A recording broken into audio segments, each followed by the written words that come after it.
De um lado temos o calango radioativo e do outro o maior primata da história, ambos anteriormente inimigos e agora terão que se juntar para enfrentar uma nova ameaça. E antes da gente ver essa nova ameaça, vamos recapitular a história desses dois grandes titãs na história do Monsterverse. Meu nome é Dimitri e sejam bem-vindos a mais um vídeo no canal Nerd Mundo.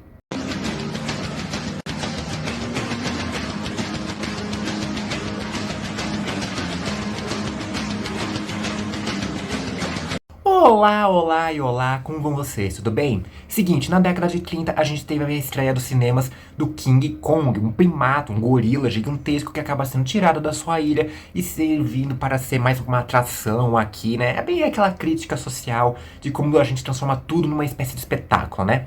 Enquanto isso, na década de 50, a gente teve o nascimento do cinema do lagarto gigante conhecido como Godzilla, representando todo o medo do Japão e, é claro, também da própria humanidade de uma hecatombe nuclear ali, né? A partir daí, cada um deles ganhou vários filmes e outras adaptações em séries, em games, em quadrinhos, em animações e por aí afora. E a gente até teve alguns encontros entre eles, um deles na década de 60, o mais recente no Monsterverse de 2021, e agora a gente vai ver novamente essas criaturas se juntando, mas não como inimigos, mas em si aliados para enfrentar uma ameaça muito maior. E agora a gente vai recapitular a história tanto do Godzilla quanto do Kong ao longo do Monsterverse também, né? Assim como eu já fiz com vários outros personagens aqui, principalmente da Marvel, já teve vídeo sobre Viúva Negra, sobre o Homem-Formiga, os Guardiões da Galáxia, já teve vídeo do Kratos, da Fuga das Galinhas, do Paul, do Kung Fu Panda, tudo separado numa playlist para vocês darem uma olhada bem aqui no card que eu separei para vocês, né? Mas não é claro de você se inscrever no canal e ativar o sininho para receber a notificação de novos vídeos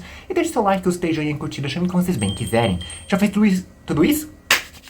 Então bora recapitular a história de Godzilla e Kong. Só pra deixar claro aqui, gente, eu vou focar no Godzilla e no Kong do Monsterverse em si, porque se eu for contar a história de cada um deles, de cada uma de suas franquias, que são vários filmes de cada um, tipo, sei lá, o Kong acho que teve 15 filmes, o Godzilla 30, fora outras adaptações, eu vou ficar a semana toda fazendo esse vídeo aqui, né? O vídeo vai durar a semana toda. E óbvio também que eu vou focar especificamente nos dois e, é claro, no núcleo dos titãs por si só. Eu não vou ficar dando foco ali no núcleo humano, porque, vamos ser francos, ninguém se importa com as pessoas ali nos filmes do Monsterverse, beleza? Agora vamos sim falar da história desses dois kaijus. Há cerca de 250 milhões de anos atrás, caminhavam pela superfície do planeta várias criaturas gigantescas e colossais, conhecidas assim como os titãs, né? Criaturas enormes e que se alimentavam e sobreviviam basicamente através de radiação, que a Terra tinha um monte de radiação. Era quase que uma usina nuclear tamanho planetário praticamente naquela época. E não só titãs, mas também existiam os primeiros humanoides ali, os primeiros seres humanos, sim, não, de acordo com o Monsterverse, os humanos teriam surgido muito tempo antes, né, do que a teoria da evolução indicaria, né, e eles viviam normalmente aqui, eles adoravam essas criaturas e às vezes eram devorados e pisoteados por alguns ali que realmente eram inimigos, mas enfim, né, eles viviam aqui na Terra junto com os titãs, meio que de uma forma até que simbiótica de certa forma. Porém, um grande meteoro caiu no planeta e isso fez com que surgisse uma nova camada na Terra que diminuísse a quantidade de radiação aqui, né? E por conta disso, muitos desses titãs acabaram indo invernar e foram inclusive para dentro da Terra. Sim, dentro do Monsterverse, a Terra, na verdade, é oca, assim como a gente já viu em algumas outras teorias assim, de conspiração, ou por exemplo na história da viagem ao centro da Terra, de Júlio Verne, e por aí afora. Então, boa parte desses titãs acabaram indo para dentro da Terra, incluindo o maior e mais poderoso dentre eles, o Godzilla, que é meio que o responsável por manter o equilíbrio ali do ecossistema, principalmente entre os titãs. Não só os titãs, mas alguns humanos também, né? A maior parte deles que sobreviveram à queda do meteoro também foram para o centro da Terra. Só uma pequena parcela ali dos sobreviventes que acabaram ficando ainda na superfície. Além desses humanos, também alguns outros titãs também ficaram por um tempo aqui. Aqueles menorzinhos que não dependiam tanto da radiação assim para sobreviver, né? Eles conseguiam ficar na superfície do planeta, principalmente numa região bem concentrada, da qual seria conhecida mais tarde como a Ilha da Caveira, né? Inclusive, os principais titãs que viviam lá eram praticamente uma espécie de primatas gigantescos, parecido com gorilas ali, né? Só que além desses gorilas também, que além de proteger a ilha, também protegiam aqueles humanos que viviam naquela ilha também, aquela tribo específica, também existiam uma espécie de seres bem diabólicos e que só queriam saber de causar confusão ali, que eram chamados Screwcrawlers, ou lagartos caveiras, como ficou numa tradução livre aqui no Brasil, né? E esses bichinhos eram sem vergonhas e muito violentos também, né? Tanto que, inclusive, durante uma batalha, teve um casal de gorilas ali que acabou dando luz a um filho ali, né? E aquele filho nada mais seria do que mais tarde conhecido como nosso queridíssimo Kong, né? Só deu tempo assim da mãe pegar ele no colo, né? Pegar ele pela primeira vez no colo e esconder dentro de uma caverna ali. E ela teve que voltar logo pra batalha com os Skullcrawlers. Enquanto isso, o pequeno Kong observava tudo através de uma fresta daquela caverna. Sendo assim com que a primeira lembrança que ele teve dos seus pais era sendo morto por um bando de lagartos gigantes. Primeira e também última lembrança. A partir daí, órfão e praticamente o último membro de sua espécie, Kong teve que subir na vida ali, né, da forma mais pesada por se dizer assim, né, para conseguir ser um novo rei, de certa forma, daquela ilha. Rei e protetor, principalmente, né, protegendo os outros animais ali, que tentavam viver de forma pacífica, né, assim como o ciclo da vida permite, e também, é claro, os próprios humanos que viviam naquela ilha também, né. Ele foi subindo, escalando até se tornar um adulto completo ali, e se tornar também um titã alfa, mas eu já vou falar sobre esses detalhes dos titã alfas mais pra frente. Bom, e durante milhões de anos se manteve essa divisão, né? Os titãs que ainda viviam na superfície, mais concentradamente na Ilha da Caveira, e aqueles que ficavam hibernando ali ou vivendo dentro da Terra Oca, onde continha mais radiação que eles dependiam para viver, né? Só que o que acontece? Durante um certo momento, lá nos anos 40, houve uma grande quantidade de radiação sendo liberada aqui na superfície, né? Afinal de contas, nesse momento, estava sendo estudado o armamento nuclear. E é claro, também houve também os Estados Unidos lançando 2 bombas atômicas no Japão, uma em Hiroshima e outra em Nagasaki. Essa quantidade imensa de radiação, tudo bem, era bem menor do que 250 milhões de anos atrás aqui, né? Mas foi o bastante para chamar a atenção dessas criaturas de volta. Inclusive, uma delas acabou destruindo um naufrágio.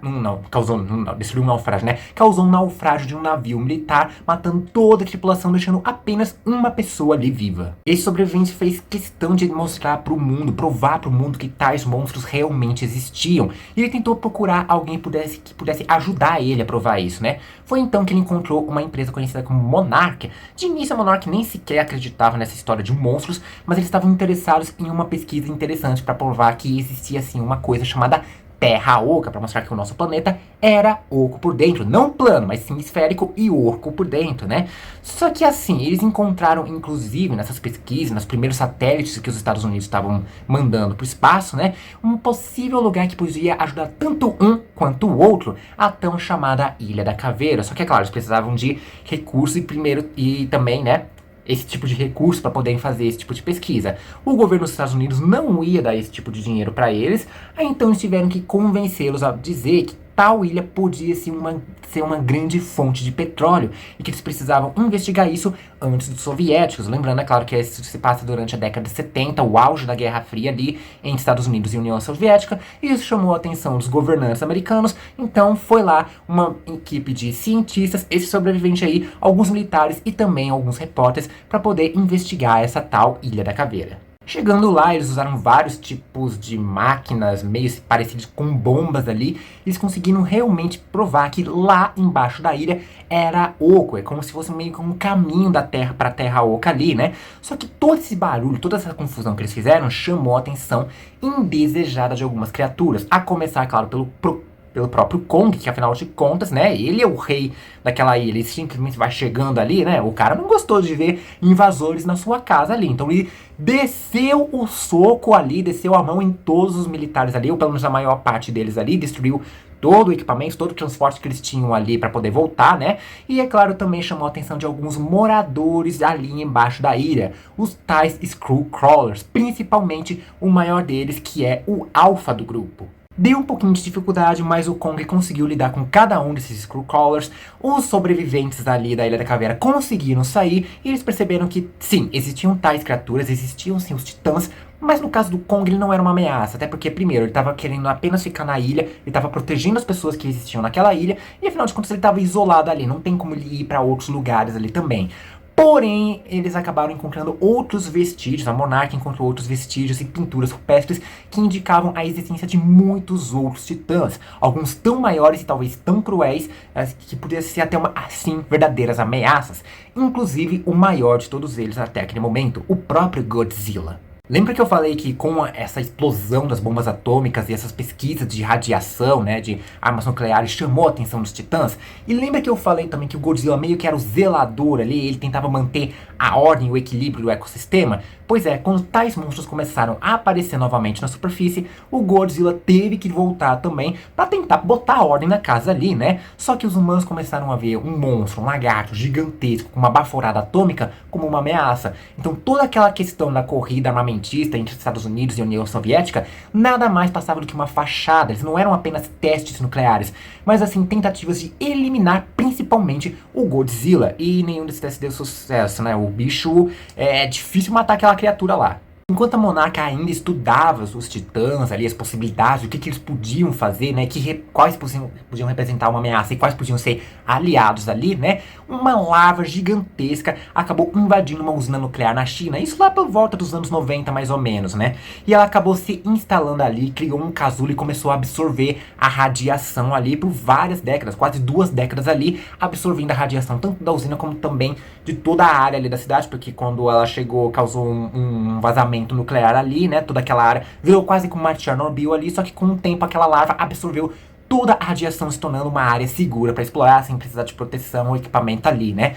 Essa larva acabou nascendo, mostrando ali um inseto gigante que ficou conhecido como Muto. Só que esse Muto não estava sozinho, muito pelo contrário, existia um outro Muto em outra parte ali, lá nos Estados Unidos, que também fez a mesma coisa. Se transformou numa larva, né? Era uma larva, se transformou num casulo, absorveu uma quantidade de radiação gigantesca e nascendo outro Muto ali, bem maior na verdade, porque esse Muto era uma fêmea. E tudo que precisavam fazer é um se encontrar com o outro, rolar um negocinho ali, né? Para que eles pudessem procriar e nascer vários outros bebês Mutos pelo planeta. Só que se fizessem isso, causaria um desequilíbrio ecológico gigantesco ali. Bota gigantesco nisso, né?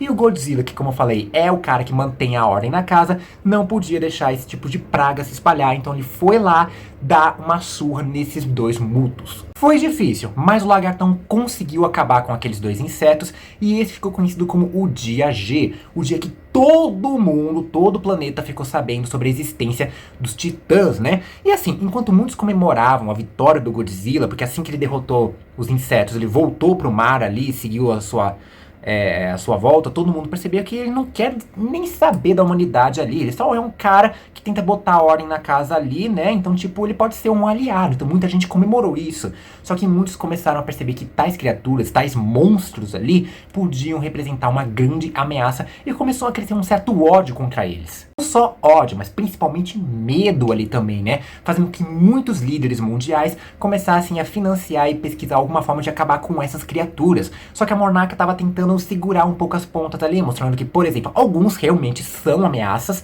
mas outros são necessários para o equilíbrio do planeta, né? Principalmente o Godzilla. É melhor ter esses bichos do lado dele do que contra eles também, não é mesmo? Enquanto algumas pessoas queriam a eliminação dos titãs e outros queriam meio que viver uma vida simbiótica com eles, uma vida meio que lado a lado, né? Existiam alguns que tinham interesses não tão malignos assim, não necessariamente contra os titãs, mas contra a humanidade de uma maneira geral, um grupo conhecido como Apex, né, uma empresa de tecnologia que nada mais passava de uma fachada para um bando de ecoterroristas ali, né? O que acontece? Eles queriam libertar os titãs, né, aqueles que estavam hibernando ainda, né, para poder eliminar boa parte da população e fazer com que o planeta voltasse a ser aquele lindo paraíso que ele deveria ser sempre, né? Meio que numa pegada meio estilo Thanos ali no Guerra Infinita. E como eles fariam isso? Bom, teve 2 cientistas que trabalhavam para a monarca, né, que descobriram que esses titãs se comunicavam por uma frequência específica e alguns deles, os titãs alfas, possuíam uma frequência chamada frequência alfa, que permitia que eles se comunicassem e mandassem os outros titãs betas ali também, com exceção, é claro, de outro titã alfa. Então, por exemplo, um titã alfa como Godzilla versus outro titã alfa, um não podia mandar no outro, 2 alfas não poderiam existir juntos. Então, um deles teria que se submeter ou teria que morrer em combate ali também, né?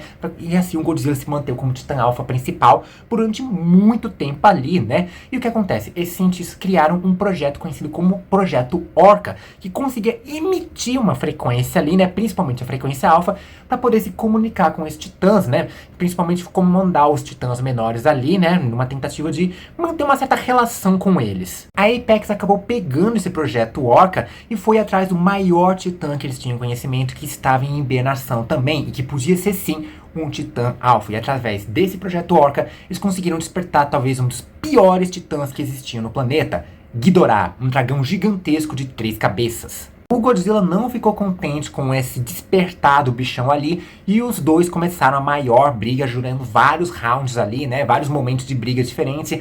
Às vezes ele fugia, depois eles se encontravam e saíam no soco, enfim, era uma batalha intensa entre esses dois.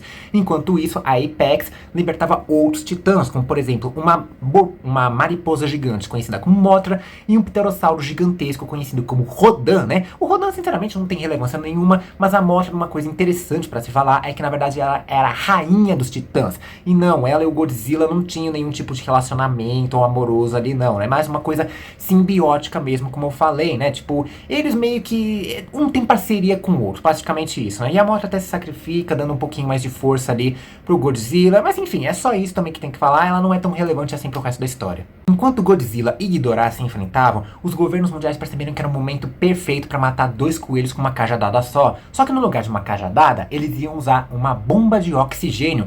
E, gente, esse tipo de bomba é muito pior do que uma bomba atômica dessas de Hiroshima, Nagasaki ou que qualquer outro país tem ali também, né? Porque ela simplesmente destrói qualquer molécula de hidrogênio por perto. Então, quando eles lançaram essa bomba, eles simplesmente mataram toda a vida marinha em sei lá quantos quilômetros de distância ali naquela região onde destacaram a bomba. Imagina o impacto ecológico que isso pode causar. Bom, mas além dessa vida marinha que eles mataram, o Godzilla, que era um dos principais alvos ali, não morreu de imediato, mas ele ficou muito fraco e teve que voltar para a Terra Oca para poder repousar ali, não na Terra Oca específica, mas um palácio de certa forma ali, né, onde ele se habitava e ficava para repousar e hibernar durante um tempo. Agora, o Ghidorah, ele sobreviveu e estava mais forte do que nunca. E quando ele percebeu que o Godzilla saiu de combate ali, né, ele assumiu como o novo rei dos monstros. E ele, usando a sua frequência alfa, despertou todos os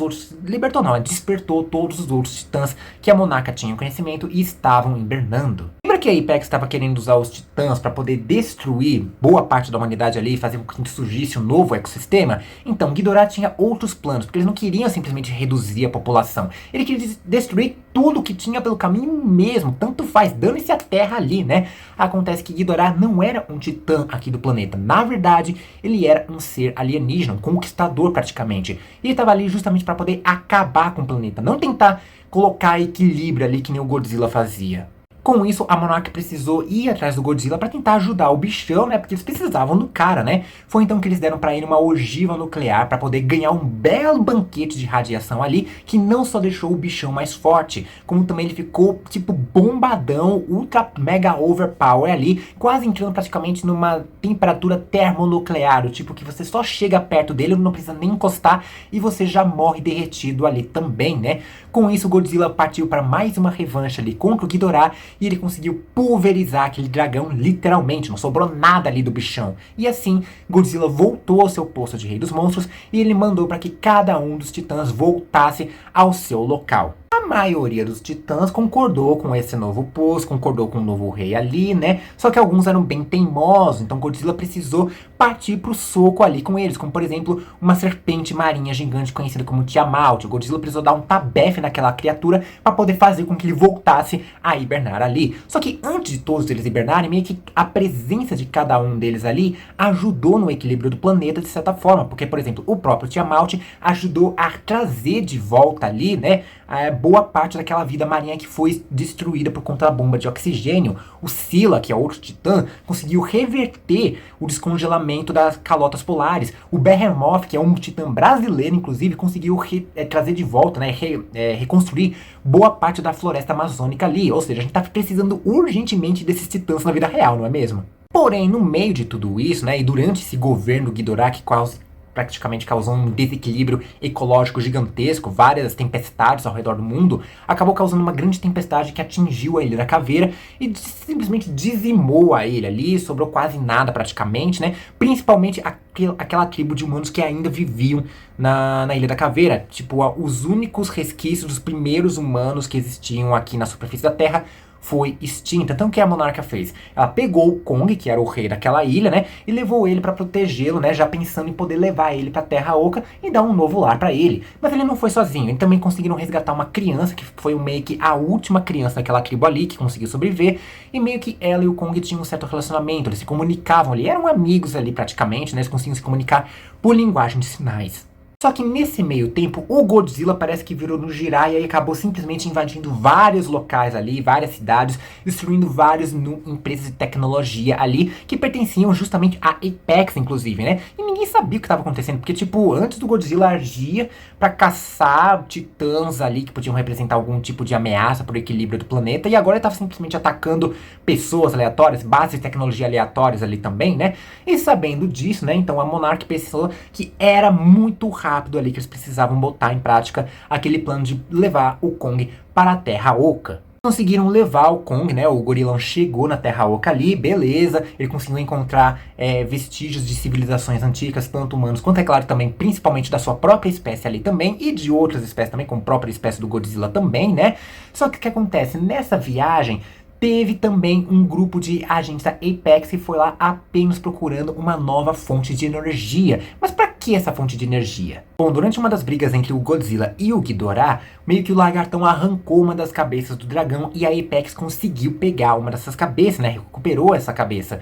E essa empresa usou os restos mortais do Ghidorah para conseguir construir o seu próprio titã artificial, numa tentativa de criar uma arma contra essas criaturas. O que é estranho, porque antes eles queriam usar para poder reduzir a população e agora querem acabar com os bichos. Enfim, como eu falei, essa parte humana é muito confusa e a gente tá focando apenas nos bichão mesmo, né?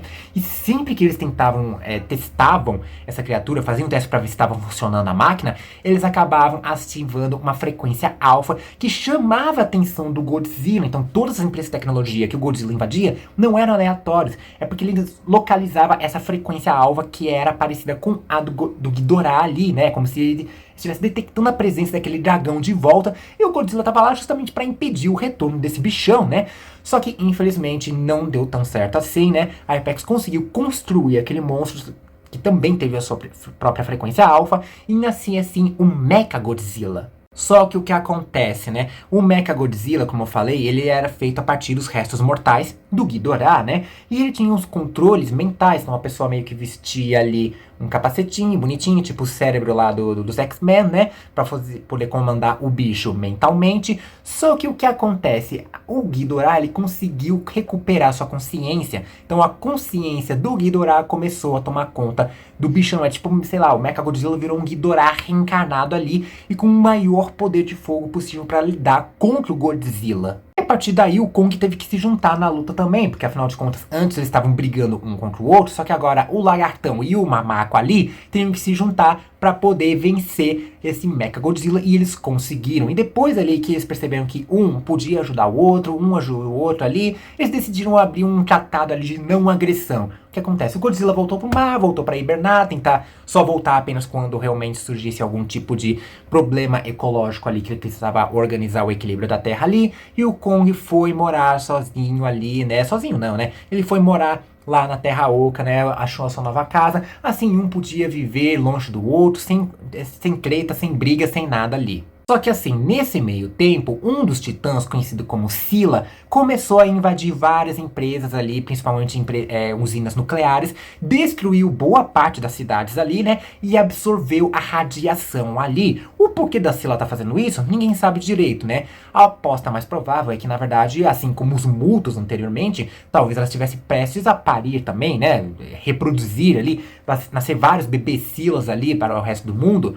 Porém, também existia uma possibilidade que, na verdade, estava absorvendo a radiação para poder ficar fortão ali e encarar o próprio Godzilla e tentar conquistar esse domínio de novo, o rei ali dos monstros, né? Era uma possibilidade também, né? E, obviamente, como o Scylla estava representando uma ameaça para o equilíbrio do planeta, o Godzilla foi atrás ali do bichão e os dois se encontraram na cidade de Roma, um prestes a encarar o outro ali para ver se o Godzilla conseguia mandar o Scylla de volta para a soneca. Enquanto isso, na Terra Oca, tinha um grupo de caçadores de titã que conseguiram construir meio que um mecha próprio. Não é o Mecha Godzilla, mas sim um robô gigantesco que foi intitulado de Titan Hunter, né? O caçador de titãs ali. E era uma máquina bem poderosa, conseguiu simplesmente matar uns felinos gigantescos que viviam ali na Terra Oca, que eu esqueci o nome agora do bichão, fazendo com que os filhotes desse felino ficassem órfãos. E o cara que estava controlando essa armadura, né, que era um caçador, dava nem aí para aqueles filhotes, ele ia caçar todo e qualquer titã que visse pela frente, porque o que acontece? Esse cara sobreviveu a um ataque dos multos lá em Las Vegas, né? Só que ele foi o único da sua família que sobreviveu. Os pais, os filhos, a esposa, sei lá, quem fazia parte da família ali, acabou morrendo. Ele foi o único sobrevivente e ele ganhou esse ódio gigantesco pelos titãs, então ele criou a ideia de criar essa máquina e caçar todos os titãs, bem parecido com o Mecha Godzilla, né, a função que o Mega Godzilla tinha ali, né.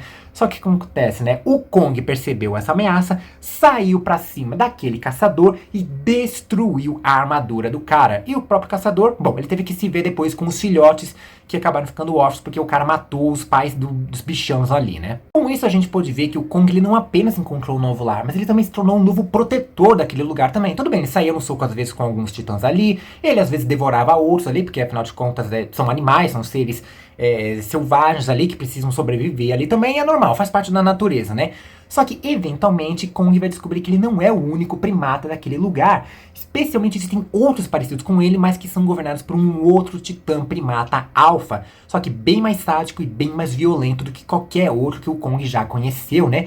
E que, aparentemente, esse macacão gigante tem seus próprios planos de vir à superfície e acabar com a raça humana ali, né? Tipo, pra quê se limitar a ficar na Terra Oca? Por que não explorar a parte da superfície também, né? E esse gorilão, né, que não é bem um gorila, né, mas um primata, era conhecido como um Rei Scar. Não é esse Scar, não. Não, também não é esse. Ah, agora sim. Agora teremos que ver o Kong sobrevivendo à Terra Oca e enfrentar a tirania do Scar King ali, para poder proteger tanto os titãs primatas ali da Terra Oca, como também os próprios humanos aqui na superfície. Admito, mas e o caso lá do Godzilla com a Scylla? O que aconteceu no final? Bom, todo esse detalhe que eu falei a respeito do Titan Hunter e também do Godzilla contra a Scylla foi contado numa graphic novel canônica com o Monsterverse, né? Que na verdade é um prelúdio do novo filme de Godzilla e Kong Novo Império que vai chegar essa semana nos cinemas, né? E esse resultado da Scylla versus Godzilla só vai ser mostrado no filme mesmo, né? Que com certeza o Lagartão vai conseguir sobressair contra o Monstrengo ali também. Só que assim, depois da luta contra o Scylla, o Kong vai ter que pedir ajuda pro Lagartão de novo, porque além do King Scar, né, do Scar King ali, né, o macacão também tem como aliado, preso numa corrente ali, como seu pet ali de estimação, o seu cachorro, o seu animal militar ali, né, um lagartão, um titã gigantesco, tão grande quanto o próprio Godzilla, conhecido como Shimu. E agora Kong e Godzilla terão que unir forças para poder proteger o equilíbrio da Terra Oca, a raça humana, enfim, eles vão ter que enfrentar talvez os maiores adversários de suas vidas. E essa é a história de Godzilla e Kong no Monsterverso, pelo menos até o atual momento. E vocês, o que estão esperando para ver do novo filme, onde veremos esses dois mega titãs se unindo agora para poder enfrentar essas novas ameaças? Deixem nos comentários o que você está querendo ver desse filme, compartilhe esse vídeo para todo mundo que é fã do Godzilla, que é fã do Kong, que é fã do Monsterverso, que é fã de uma maneira geral. Não esqueça de se inscrever no canal e ativar o sininho para receber notificação de novos vídeos. E também deixe seu like, gostei, joinha, curtida, chame como vocês bem quiserem. Vou ficando por aqui, um forte beijo, abraço e falou!